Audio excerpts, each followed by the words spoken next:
Bonjour, c'est Acetane. Dans ma dernière vidéo, j'avais partagé avec vous une superbe appli qui vous permet de trouver des aires de jeu n'importe où vous êtes. Donc n'hésitez pas à aller voir cette vidéo si vous ne l'avez pas encore vue.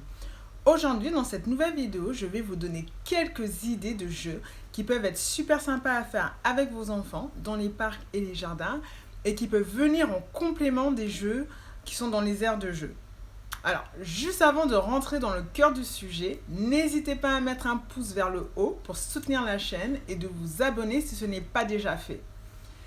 Je vais donc à présent vous donner quelques idées de jeux à faire dans les parcs avec vos enfants et qui ne nécessitent pas de préparation préalable ou de matériel spécifique et qui peuvent s'y jouer rien qu'à deux ou à plusieurs. Vous pouvez jouer à cache-cache, c'est l'un des jeux les plus populaires, c'est un jeu amusant et très facile à jouer. Le but du jeu est de trouver les joueurs cachés. Alors, comment on y joue? Il faut que vous définissiez au préalable l'espace dans lequel vous allez vous cacher, de préférence une petite zone. Il faut ensuite que vous définissiez le temps pour pouvoir se cacher.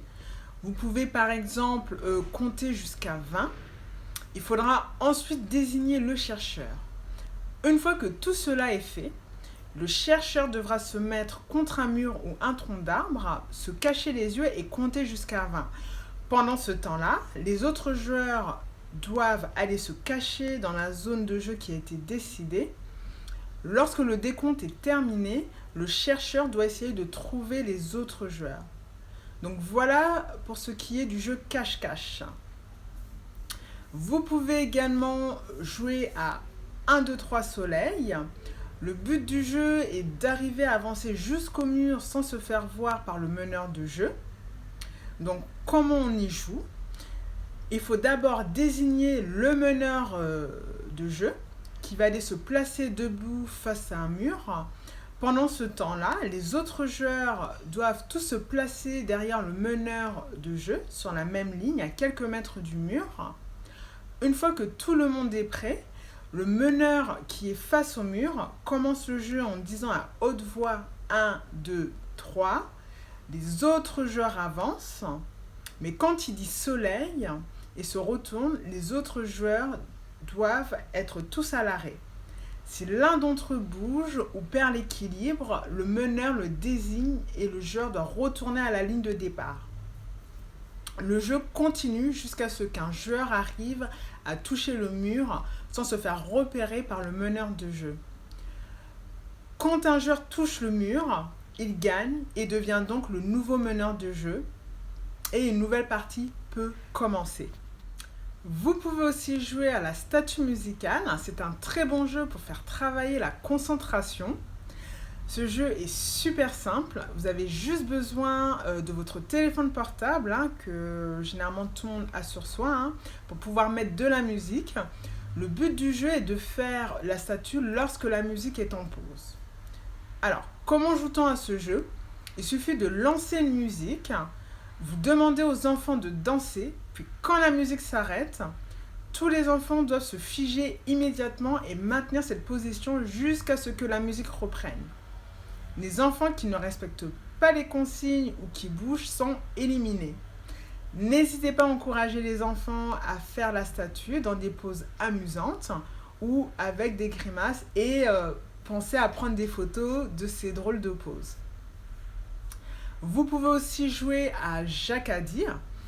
Le but du jeu est d'obéir rapidement à une consigne précise. Alors, comment joue-t-on à ce jeu? Il faut désigner un meneur de jeu, c'est le Jack qui va donner des ordres aux autres joueurs. Les autres joueurs doivent lui obéir que lorsque l'ordre est précédé de la formule Jack a dit. Alors je vous donne quelques exemples. Jack a dit levez les bras, Jack a dit ferme les yeux, Jack a dit regardez à gauche, Jack a dit touchez-vous le nez. Attention, le maître du jeu va essayer de tromper les joueurs en donnant des ordres sans dire Jack a dit. Par exemple, je vous demande de sauter sur place, que tout le monde tape 3 fois dans ses mains. Un joueur qui exécute un ordre non précédé de la formule Jack a dit est éliminé. Alors, comme autre jeu, vous avez également le jeu Dans ma valise. C'est un jeu qui fait travailler la mémoire des enfants. Alors, comment joue-t-on à ce jeu? Il faut qu'un premier joueur prononce la phrase « Dans ma valise, il y a » et ajoute un mot pour compléter la phrase. Je vous donne un exemple. Alors, la première phrase peut être « Dans ma valise, il y a un pantalon rouge ». Le deuxième joueur doit alors répéter entièrement la phrase du premier joueur sans se tromper et ajouter aussi un mot. Cela donne « Dans ma valise, il y a un pantalon rouge et des t-shirts ». Le jeu continue ainsi jusqu'à ce que un joueur se trompe. Vous pouvez également jouer au jeu pierre-feuille-ciseaux. Ce jeu se fait avec les mains. Pour y jouer, les joueurs doivent mettre la main dans le dos et compter jusqu'à 3. À 3, les joueurs relèvent leurs mains en même temps pour faire l'une des 3 formes, soit la pierre, la feuille ou le ciseau. Le joueur qui fait la plus forte des formes l'emporte et marque le point gagnant. Si les deux joueurs utilisent la même forme, c'est un match nul. Alors, juste un petit rappel des règles. La pierre gagne contre le ciseau gagne contre la feuille, puisqu'il coupe la feuille, et la feuille gagne contre la pierre, puisqu'elle enveloppe la pierre. Vous pouvez proposer également des défis aux enfants. En général, ils adorent ça. Vous pouvez proposer toutes sortes de défis, comme par exemple les mettre au défi de descendre du toboggan en tournant, leur faire une petite course rapide aller-retour en moins d'1 minute. Vous pouvez également les inciter à créer leur propre jeu.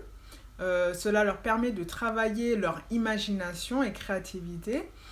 Il peut par exemple faire semblant d'être un aventurier ou un pirate, hein, donc n'hésitez pas à les accompagner dans leur jeu. Alors, grâce à ces jeux, vous pourrez créer de magnifiques souvenirs de famille sur l'aire de jeu et dans les parcs et jardins. Donc voilà pour cette vidéo, j'espère que vous l'avez trouvé utile. Si vous avez d'autres idées de jeux à proposer ne nécessitant pas de matériel, n'hésitez pas à les partager via la zone commentaire. Je vous dis à bientôt dans une nouvelle vidéo. Bye bye!